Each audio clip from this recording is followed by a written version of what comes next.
76లో నా పైన అత్యాయత్నం చేస్తే మళ్ళీ మళ్ళీ నన్ను నా కుటుంబాన్ని చంపాలని నిరంతరం ప్రయత్నం చేస్తూ ఉంటే మా ప్రాణాలు మేము కాపాడుకునేటందుకు మేము కాపాడుకునేందుకు 1998లో రాయారెడ్డి హత్య జరిగింది. కోపోద్రిక్తులైనటువంటి మా కుటుంబీకులు, మా సహచరులు అనుకోకుండా జరిగినటువంటి సంఘటనలో ఆ రోజు రాయారెడ్డి హతమారిపోయాడు. ఎందుకంటే మీ మాదిరి నేను మేకతోలు కప్పుకున్న తోడేలును కాదు. అందుకే ఈరోజు ఆంధ్ర రాష్ట్రానికి నిజాన్ని నిర్భయంగా తెలియజేస్తున్నాను. మరి ఈ విధంగా సంఘటనలు ఉంటే ప్రతిదానికి మేమేదో అహింసావాదులం అన్నట్లు చెప్పడం అవివేకం. ఆ రోజు జరిగినటువంటి దారుణ మారణ కాండలో నా తమ్ముడు పేర్ల ఉమామహేశ్వరుడిని,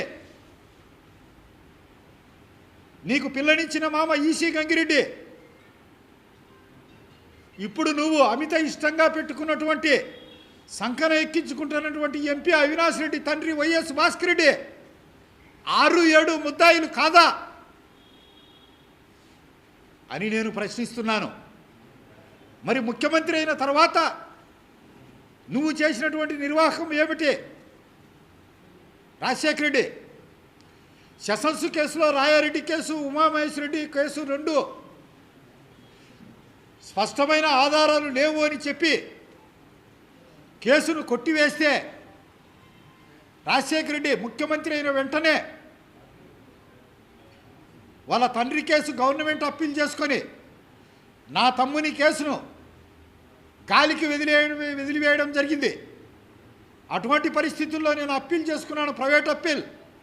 2 కేసులు హైకోర్టులో తీర్పు ఏమొచ్చాయి? నీవు ముఖ్యమంత్రిగా ఉన్నావు కాబట్టి జ్యుడిషియరీని పిడికిట్లో పెట్టుకొని రాయారెడ్డి కేసులో మాకు అమాయకులైనటువంటి చాలామందికి జీవిత ఖైదు శిక్ష విధింపజేశావు. నా తమ్ముని కేసులో ముద్దాయిలైనటువంటి ఈసీ గంగిరెడ్డిని, భాస్కర్ రెడ్డిని తప్పించేందుకు నా కేసును కొట్టివేయించావు. మేము ఆ కేసులో మా అంతకు మేమే వాలంటరీగా మా సహచరులంతా లైపోయారు. ఆ రోజు రాజశేఖర రెడ్డి చనిపోయే వరకు చట్టబద్ధంగా జ్యుడిషియరీ పరంగా మాకు రావాల్సినటువంటి పెరోలు కూడా రాజశేఖర రెడ్డి హెలికాప్టర్ ప్రమాదంలో చనిపోయేంత వరకు మాకు పెరోలు రాలేదు. అది మీకందరికీ తెలుసు. రాయారెడ్డి పైన రౌడీ షీటు 1962లోనే పోలీసులు నమోదు చేశారు. 100 బైండ్ ఓవర్ కేసులు ఉన్నాయి. ఏ పండగ వచ్చినా, ఏ పబ్బం వచ్చినా మీ తాత ఉండేది ఆ రోజు ఇంట్లో కాదు, పోలీస్ స్టేషన్లో. అటువంటి కరడుగట్టినటువంటి అంతకుడు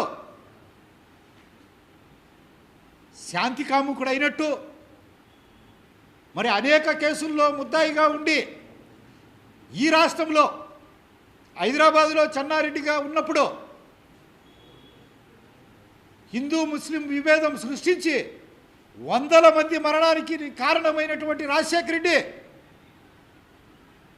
మీ వారు శాంతి ప్రవచనాలు చెప్పే అహింసామూర్తుల మరి వారి కడుపున పుట్టినటువంటి నువ్వు ఏం చేశావు?